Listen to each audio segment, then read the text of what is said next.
উনি আমার শ্বশুর না, উনি এখন আমার শ্বশুর না, শ্বশুর ছিলেন আমার শ্বশুর না। 2021 সালে আমাদের ডিভোর্স হয়ে গেছে। তারপরে 3 বছর আমি কোথায় ছিলাম, কেমন ছিলাম, কার সাথে ছিলাম, সেই বিষয়টা নিয়ে আপনারা কখনো জানতে চেয়েছেন? এই 3 বছর আমি কোথায় ছিলাম? হাসান আরিফের বাড়িতে ছিলাম। কিভাবে ছিলাম, কেন ছিলাম, কেন সে রেখেছে? 2021 সালে আমাকে গর্ভবতী অবস্থায় কারাগারে দিয়েছে, সেটা 2021 সালে। তাহলে আমি তাকে এখন কেন বিতর্কিত করব? আফটার ডিভোর্স আমাকে 3 বছর এখন পর্যন্ত হাসান আরিফের বাসায় থাকতে হচ্ছে কেন? স্বাভাবিক প্রশ্নের উত্তর দেন আমাকে। আমার ডিভোর্স হয়ে গেছে 2021 সালে 29 এপ্রিল, আজকে 2024 সাল। আমাকে কেন হাসান আরিফের বাড়িতে এখনো থাকতে হয়? আপনারা যদি এখানে হস্তক্ষেপ না করেন তাহলে তৃতীয় পক্ষ এটার মধ্যে ঢুকে যাবে। অলরেডি সাংবাদিকরা আমাকে বলা শুরু করেছে যে আপনাকে কেউ ব্যবহার করছে কিনা। আমাকে যে ব্যবহার করছে না বা আমি যে এখনো ব্যবহৃত হচ্ছি না, সেটাই আমি বলতে চাই যে আমি এখনো ব্যবহৃত হচ্ছি না। ব্যবহার করা আমাকে সম্ভব না। আমি একজন বিপ্লবী নারী, রাজপথে থাকা নারী।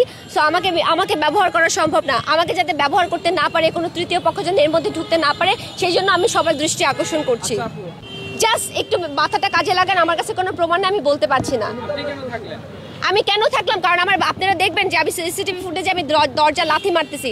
আমি যদি এখানে না থাকি, আমার বাচ্চা কথায় কথায় আটকে রাখে। এই যে দেখেন আমার বাচ্চা আটকে রাখছে। যা কিছু হবে আমার বাচ্চাদের উপরে বুলডোজার চলে যায়। আমি যদি তাদেরকে কোনো কিছুতে অনীহা প্রকাশ করি, আমার বাচ্চাদেরকে খেতে পড়তে দেয় না, বাচ্চাদেরকে আটকে রাখে। আর আইন কথা বলে না। তখন আমার কোনো ব্যাকআপ নাই, আমার কোনো প্ল্যাটফর্ম নাই যেখানে আমি কথা বলবো বা আমার হয়ে কেউ কথা বলবে। I have no voice. হ্যাঁ, জুলাই গণ অভ্যুত্থানের পরের এই ঘটনা তো এই মহিলাটা ওনাকে বিতর্কিত করতে চায়। এই ঘটনাটা ঘটেছে, আমার বিয়ে হয়েছে 2018 সালে এবং আমার বাচ্চাটা হয়েছে, প্রথম বাচ্চা হয়েছে 2019 সালে। দ্বিতীয় বাচ্চা হাসান আরিফ মেরে ফেলেছে 2020 সালে। তৃতীয় বাচ্চা মেয়ে বাচ্চা বলে অপরাধে না, মিথ্যা একটা মামলা দিয়ে আমাকে 326/307 সেকশনে আমাকে কারাগারে দিয়েছে। পিবিআই এবং নিউ মার্কেট থানা দুইটাই আমাকে এফআরটি দিয়েছে, কারণ এই মামলায় তারা কোনো কিছুই পায় না। একটা মিথ্যা মামলা দিয়ে আমাকে 9 মাসের অন্তঃসত্ত্বা অবস্থায় গ্রেফতার করেছে। আপনারা এগুলি সব ইউটিউবে দেখতে পারবেন। কত শো নিউজ হয়েছে তাদের এগেনস্টে, কিন্তু তাদের কখনোই কেউ এগুলি নিয়ে মাথা ব্যথা নাই। এগুলি কোনো সাজানো ঘটনা না, এগুলি একদম সুস্পষ্ট সত্য কথা। এটা ঘরের সমস্যা না। প্রথমত এই কথাটা বলে সে তাকে বাঁচাতে চাইছে। এটা অবশ্যই ঘরের সমস্যা না। এটা যদি ঘরের সমস্যা হইতো তাহলে এটা আমার ডিভোর্স, আপনার আর মানুষের ডিভোর্স হয় না? প্রতিদিন শত শত ডিভোর্স হচ্ছে না? তাহলে আমি ওনার প্রফেশন নিয়ে কথা বলতে চাই না। উনি উপদেষ্টা হোক আর যা ইচ্ছা তাই হোক, সেটা আমার বিজনেস না। আমার বিজনেস হচ্ছে আমার বাচ্চাদের দাদা। উনি একজন রেপিস্ট। উনি আমার একজন এক্স শ্বশুর ছিল। উনি আমার সাথে অন্যায় করেছে। 2018 সাল থেকে এই পর্যন্ত আমার সাথে নির্যাতন আমি শিকার হয়েছি। আমি তার এগেনস্টে কথা বলতেছি, ব্যক্তি হাসান আরিফের বিরুদ্ধে। উপদেষ্টা হাসান আরিফের বিরুদ্ধে আমি কথা বলছি না। হ্যাঁ, উপদেষ্টা হাসান আরিফের বিরুদ্ধে এখন আমি কথা বলছি, কারণ সে তার ক্ষমতার অপব্যবহার করে আসামিকে গ্রেপ্তার হতে দিচ্ছে না, মামলা হতে দিচ্ছে না।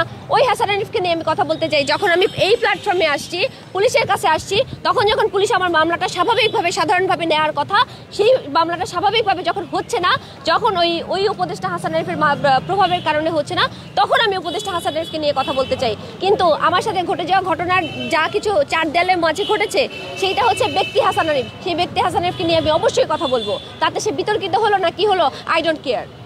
বলা আছে আমাদের যে আইন উপদেষ্টা আছেন, তার দৃষ্টি আমি আকর্ষণ করব। ডক্টর ইউনূস সাহেবের দৃষ্টি আমি আকর্ষণ করব। নারী উপদেষ্টা যারা আছেন, রিজওয়ানা ম্যাডাম, আরও যিনি আছেন, আপনাদের সকল উপদেষ্টাদের দৃষ্টি আকর্ষণ করব। আমাদের এই বিষয়টাকে একদম ন্যাস্টি পর্যায়ে নিয়ে গেছে। এইটার সুযোগ তৃতীয় পক্ষ নিবে। আমি আপনাদেরকে অনুরোধ করব যে দেখেন, আমার সাথে আর হাসান আরিফের সাথে ঘটে যাওয়া যে সমস্ত ঘটনাগুলো, এগুলি আপনারা প্লিজ ইনভেস্টিগেশন করেন এবং এগুলি যে আমি বলছি এটা যে মিথ্যা না, এটা যে সত্যি, আমাকে আপনারা এটা ইনভেস্টিগেশন করেন এবং এটা যথাযথ যে ব্যবস্থা গ্রহণ করার দরকার, আইনি ব্যবস্থা, সেই আইনি ব্যবস্থা গ্রহণ করতে আমাকে সহযোগিতা করেন। আর এখন এই হাসান আরিফ আর আমার এই যে ঝামেলাটা, এই ঝামেলাটার একটা তৃতীয় পক্ষ এটার হচ্ছে সুযোগ নিয়ে নেবে। সেই সুযোগটা নিতে দিয়েন না। আমার কাছে এই মুহূর্তে কোনো এভিডেন্স নাই। সমস্ত ল্যাপটপ আর সমস্ত এভিডেন্স হাসান আরিফের ছেলে মোয়াজ আরিফ কায়দা করে নিয়েছে। এখন আমি যদি এই কথা বলে ফেলি যে এটা করেছে, এখন আপনারা আমার কাছে এভিডেন্স চাইবেন, পুলিশ এভিডেন্স চাইবে, আমি তো এভিডেন্স দিতে পারবো না, তখন আমি মিথ্যাবাদী হয়ে যাব। সো এই বিষয়টা নিয়ে আমি এই মুহূর্তে কথা না বলি। আমি কিছু এভিডেন্স জোগাড় করার চেষ্টা করছি। এভিডেন্স পাওয়া মাত্রই আমি মুখ খুলবো।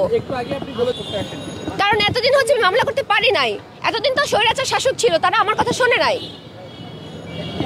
তিনি প্রভাব খাটাচ্ছেন। আপনারা বুঝতে পারছেন না? আজকে যদি আমি সাধারণ একজন মেয়ে হতাম, সাধারণ কোনো ছেলের এগেনস্টে গিয়ে এখানে মামলা করতাম, তাহলে কি এত এত মানে সহ্য মানে আমাকে প্রতারণার সম্মুখীন হতে হতো, হয়রানির শিকার হতে হতো? বলেন বলেন, একজন সাধারণ মেয়ে যদি এখন যায়, যে যদি বলে যে আমার স্বামী আমাকে মেরেছে, আমাকে এরকম হত্যা করতে চেয়েছে, মামলা কি সাথে সাথে নেবে না? আমার মামলা 23 ঘন্টা লাগলো কেন নিতে? কারণ হাসান আরিফ প্রভাব খাটিয়েছে। তো আমি তাহলে কার এগেনস্টে কথা বলবো?